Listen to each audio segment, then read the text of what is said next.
So, the bullion driven coin market has, a lot of people buying and selling right now. This week and last week have been crazy in terms of price escalations due to political influences, if you will. And perhaps, the US hitting a $40 trillion national debt is maybe getting some attention that it hasn't gotten a while with hitting that magical number. But, how do you think Kelleher is positioning itself to capture that momentum and watching it flow into the bigger numismatic houses? I mean, does the bullion market important to you as well as the numismatic value, or do you prefer one over the other? Well, I think we want to service both areas, and we have been servicing both areas. There's a spin-off company we have, Danbury Gold and Silver, that handles the bullion aspect. So if you want to deal with Kelleher, you're not married to one venue. So if you say, "Hey, I've got this coin collection my dad left me, or a coin collection I put together," and you've got a bullion element to it. We just did a deal with Mike Abramson, beautiful deal where, a lot of silver bullion, a lot of gold bullion. And we said, "Hey, look, we don't want to put that in auction. You'll get less for it. We'll go ahead and sell that."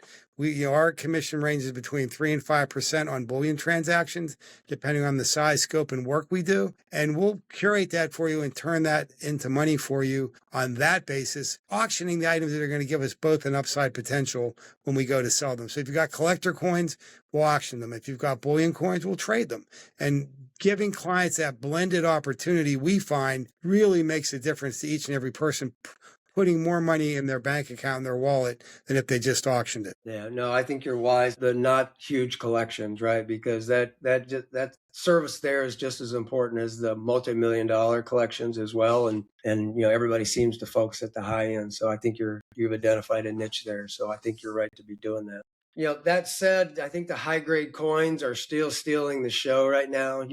What's your strategy, I guess, there for tracking the top tiered consignments as well as other things that Heritage or Stacks may normally go there? Because obviously that's opportunity and service is important there as well. Well, the greatest thing about the collecting community today is the power of the internet. So although we have a curated, 145-year long list of stamp clients, we've got the entire internet, and signing up with all the different internet services, your firms, Coin World, etc., and publicizing our sales, it's really, you have instant access to that marketplace. It's not this secret list of a secret society. It's a very visible list. We have a double booth at the A&A show. We're making ourselves present everywhere, and we've been able to access that market. And those highest grade coins, for example, at our A&A show, we have on display for sale the registry set of Walking Liberty half dollars, valued well into 7 figures, from one of our trusted stamp clients. And it's available, and we've had some interest in it. And we'll continue that offering of the highest graded things and do our very best for our clients. And I think that's what will separate Kelleher from the others. Not that the others don't want to do the best for their clients, but they're busy in doing big deals. We're able to do all the deals, including the big deals, and give them all the same level of attention, not just the biggest top tier markets.